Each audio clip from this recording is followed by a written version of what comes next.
Alors, qu'est-ce qu'il nous a dit à Ecclestone, là? Il rend un verdict cinglant sur Hamilton, pas aussi talentueux qu'on le dit? Oh là, ça va pas me plaire, ça. Je pense pas que Lewis bénéficiera de la même attention chez Ferrari. Tout d'abord, l'équipe est satisfaite de Leclerc. Son coéquipier Leclerc parle de leur langue. Il s'occupe donc de lui. Même si Lewis se débrouille bien, il a encore beaucoup d'ennemis, parce qu'il est arrivé soudainement. Le Britannique de 94 ans ne pense pas que l'âge, Hamilton étant âgé de 40 ans et Leclerc 27, joue un rôle. J'ai ma théorie à ce sujet. Ce n'est pas l'âge avec les pilotes, c'est depuis combien de temps ils font la même chose. J'ai pensé, avec Lewis, il commence à être fatigué. Il a perdu sa motivation. Mais justement, le fait d'aller chez Ferrari, ça va leur donner une motivation. S'il n'avait jamais gagné de championnat du monde, ce serait peut-être différent. Parce qu'il y aurait une motivation pour en gagner un. Il en a gagné 7. Sa motivation, c'est de pouvoir battre Schumacher définitivement. Au niveau des titres aussi, quoi. Parce que là, pour l'instant, il y a égalité. Il ne tiendra pas aussi longtemps que son contrat le dit, c'est-à-dire 2027 inclus, normalement. Piero Ferrari, qui l'a emmené là-bas, pense toujours qu'ils ont fait le bon choix. J'espère que c'est le cas. J'espère qu'ils n'ont pas simplement sauté le pas, qu'ils finiront par regretter de ne pas l'avoir fait. En tant que propriétaire d'un groupe de Formule 1, Ecclestone comprend mieux que quiconque la valeur commerciale d'Hamilton. Cependant, il n'est pas fan de la façon dont le pilote se met en avant, arguant que Lewis se met en avant d'une façon qui vous permet de ne pas l'aimer. Comment un gars qui a gagné quelques titres mondiaux, qui a quelques dollars en banque, peut s'habiller comme il s'habille? Oh, n'importe quoi, là. Je suis pas fan de ça, mais ça le regarde, la façon dont il s'habille. Moi non plus, je suis fan du pilote, mais bon, je m'en fous de ses vêtements. Des fois, oui, c'est vrai que c'est un peu délirant ce qu'il porte. Mais au pire, si ça lui fait plaisir de porter ça, qui sommes-nous pour juger, j'ai envie de vous dire. Non mais franchement, quoi. Il a beaucoup de talent en tant que pilote, autant que ce que les gens lui attribuent, non. Mais suffisamment pour gagner des courses. Je ne sais pas pourquoi il fait toutes ces autres bêtises. Il faut qu'il se retire du monde de la musique et de tout le reste. Oh. Non mais l'interview folle, quoi. Le mec est fou, hein. Ecclestone, Mais de toute façon, Ecclestone, je le sais. Hein. On le sait depuis longtemps qu'il aime pas spécialement Hamilton. Hein. Là, encore une fois, il le prouve. Bon, Papy gâteux a parlé. Voilà.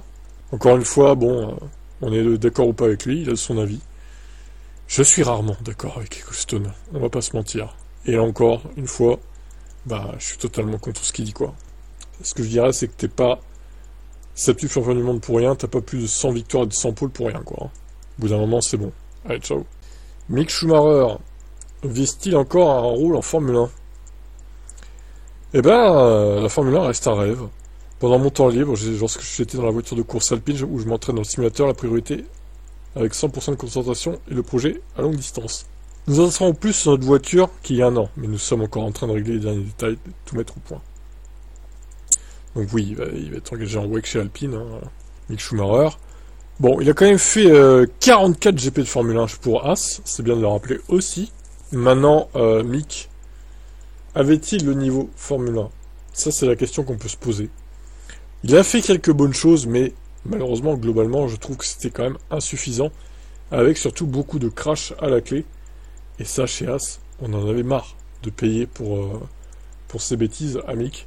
Donc, du coup, il a dégagé au profit d'un pilote plus d'expérience, qui est allemand aussi, mais Hülkenberg, voilà, il se crache jamais, quasiment, lui. Hein. Il est performant, en plus, surtout en qualif. Pour moi, je vois pas comment Mick Schumacher pourrait revenir en F1. Ça me paraît impossible. Alors, à moins qu'il y ait une 12e équipe qui arrive, qui le prenne, mais ça m'étonnerait. Hein. Ça me paraît impossible. Même chez Cadillac, il ira pas là-bas. Hein. Ouais, ciao. Alors, on a vu précédemment que Drive to Survive saison 7, ça arrive le 7 mars 2025.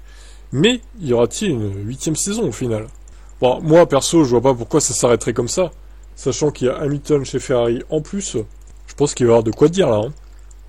En plus, on pourrait assister à l'une des saisons les plus serrées de l'histoire de la Formule 1. Sur le papier. J'espère qu'on ne sera pas déçus.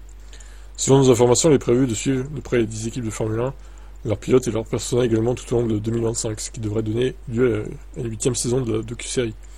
En se basant sur les dates de sortie des années précédentes, elle sera dispo au mois de mars 2026. Il n'y a pas de confirmation officielle. Cependant, on a appris qu'au moins actuellement, les équipes travaillent dans l'hypothèse qu'il y aura bien une nouvelle saison. L'équipe de Netflix excédant une fois de plus aux coulisses.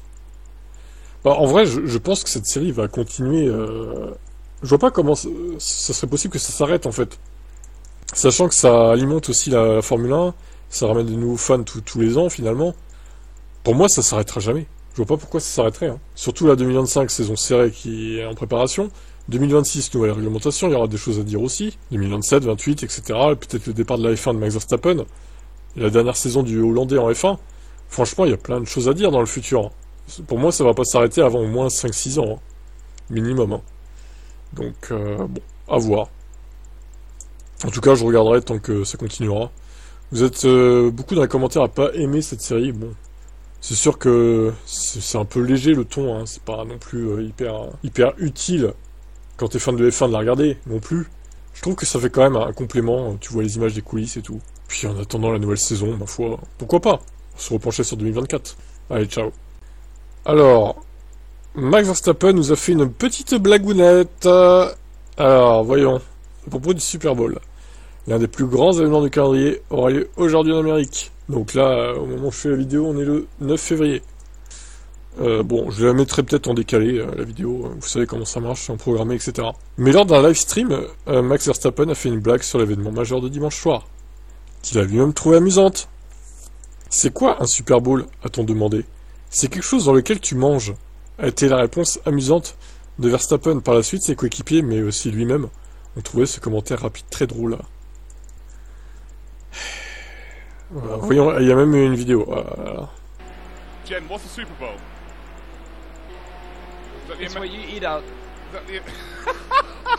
It's Crane's breakfast bowl. You're a dick, mate. That is just such...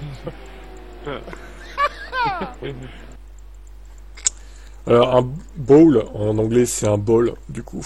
Ouais. C'est un récipient dans lequel tu manges.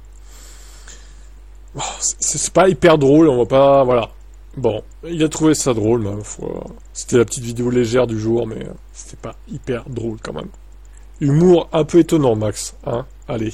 Allez, après avoir dézingué Hamilton, comme on a vu dans une autre vidéo, Ecclestone fait l'éloge de Trump, la meilleure chose qui puisse arriver au monde.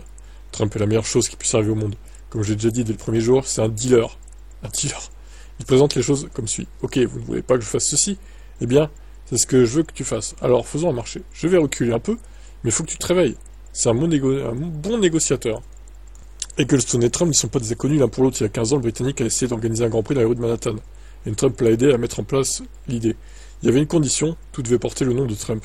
J'ai fini par lui dire, tu sais quoi, la seule chose sur laquelle tu n'as pas demandé à avoir ton nom, c'est le papier toilette. Quoi qu'il en soit, le respect d'Ecclestone pour Trump est grand. J'aurais adoré le voir comme partenaire dans mon entreprise de voitures d'occasion. Ça m'étonne pas qu'il aime Trump, le Ecclestone, hein. C'est bien de sa génération, bon, il est encore plus vieux que Trump, hein, largement, du coup, mais ça m'étonne pas. On va dire que c'est le même type de personne, donc qui se ressemble, s'assemble. Voilà, rien de plus à dire. Papy, 94 ans, est encore bien énergique, hein, pour nous donner ses dingueries dans la presse. Ciao.